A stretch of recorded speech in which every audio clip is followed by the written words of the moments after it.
Can you please give a brief description of your career? I'm a child and adolescent psychologist, but I also work with adults as well. And I work full-time in my private practice, provide therapy services to a number of different clients. I will see easily about 70 clients in a year, and help children and adolescents, and then now young adults at UC Davis and some adults throughout Davis with a variety of different difficulties, stress, anxiety. Some people are struggling with their parents' divorce. Some people are struggling with their own substance abuse difficulties, or maybe they've been abused themselves as children, and it's coming out in different ways as they're adults. So part of my job is just to be here, be available to help in any way I can therapeutically. What college did you attend and what are some classes you took? But so I went to the Claremont colleges, to the youngest one, which is called Pittsburgh College. That was a valuable experience.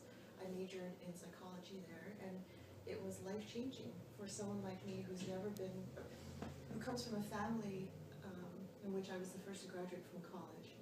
So to be there and to be exposed to so much, including this wonderful field, to have the opportunity to study overseas and really expand my perspective, all of that helped. And then I was very lucky to be able to get into Harvard University and studied my master's in education with a focus in human development, and met some people who changed my life in terms of inspiring me and helping me see what is so wonderful about this field. At that point, I applied to go to a doctoral program. I took a year off again, because for me, I think experiential learning is an important part of learning as well.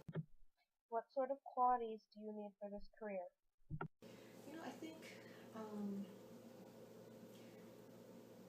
well, one thing is I always thought that everybody enjoyed, playing with kids and having fun and playing with toys and whatnot.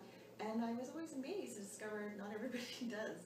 Kids do, for sure, but when you get older, some people just don't find it as entertaining and enjoyable.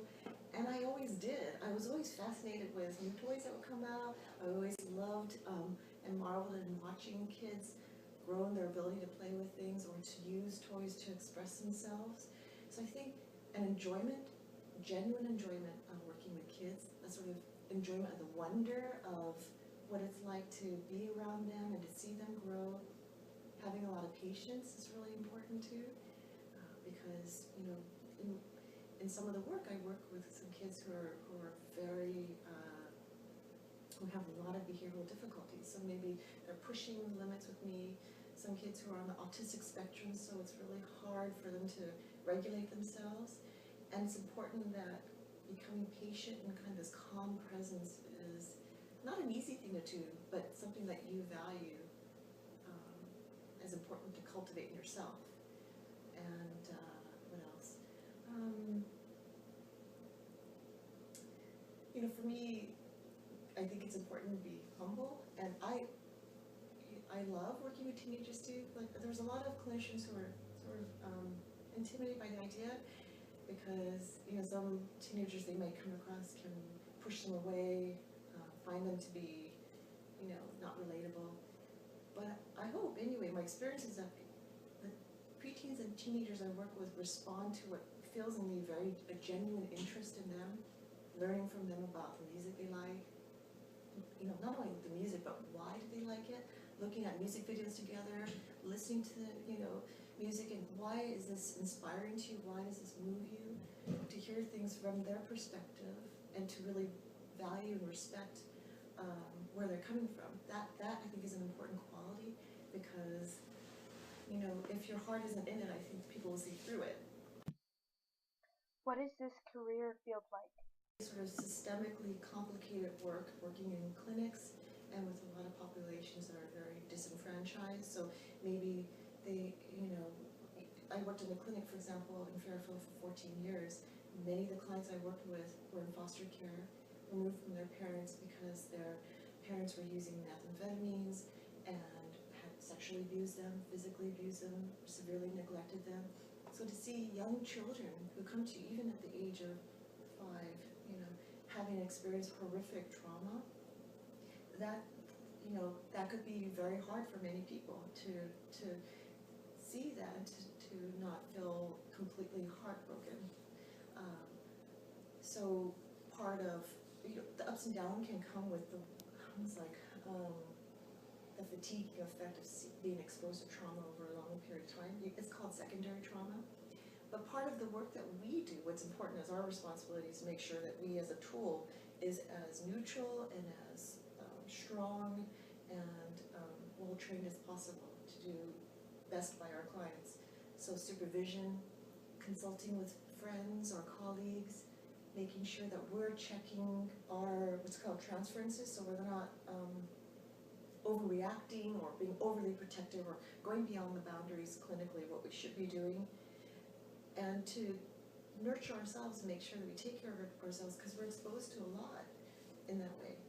So it can be ups and downs in it, but if you take good care of yourself as a practitioner and if you seek consultation, then you can have really good longevity in this field. If you are in this field and you see these young children who come to you, they are amazingly joyful and resilient, even though they've been exposed to so much, and that is humbling, that feeling of, wow, this child has such resilience and ability to thrive and from even the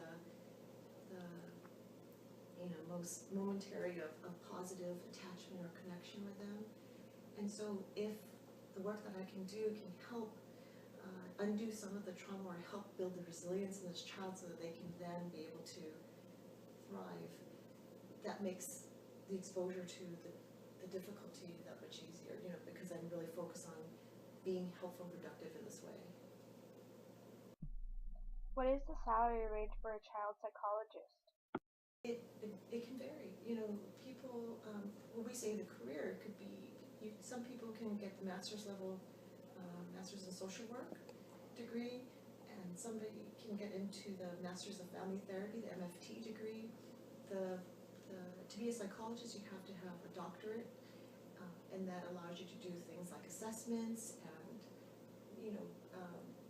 have some variability in your options than maybe at the master's level, and also sometimes charge at a higher price. So, for example, if you work in a clinic, your funding is usually through the county or the state, or in rare cases maybe it's private funded, but that's more unusual.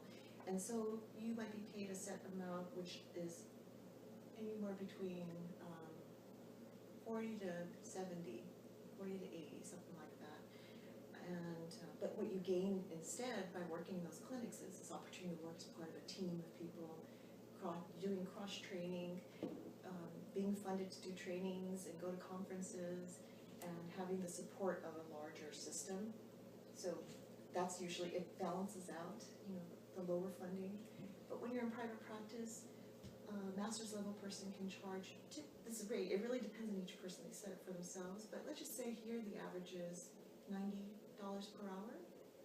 And for someone who's a psychologist, I'm about medium, and normally I wouldn't, I'm embarrassed about stating the salary, my fee.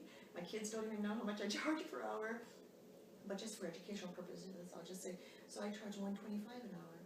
And there are some people who have, years more of experience, say, or maybe their specialty is so rare, and they, I know people who charge as much as $150 an hour. And so it can be very lucrative. It can also, what I think is more valuable than the money is that you have in private practice a lot of flexibility in your schedule. What do you believe the outlook for this career is? What's helpful in a field like psychology is that a lot of the individuals I've come across here, preteens, teens, and adults are amazingly therapeutically savvy. So many people see therapy as an extension of their well-being healthcare, as much as going to the doctor or the dentist, that this is a way of making sure that they have healthy outlets and that they're learning good tools for development so that when it counts, when difficulties arise, they're ready for it. They use it more preventatively. Thank you. Thank you, everybody. Good luck.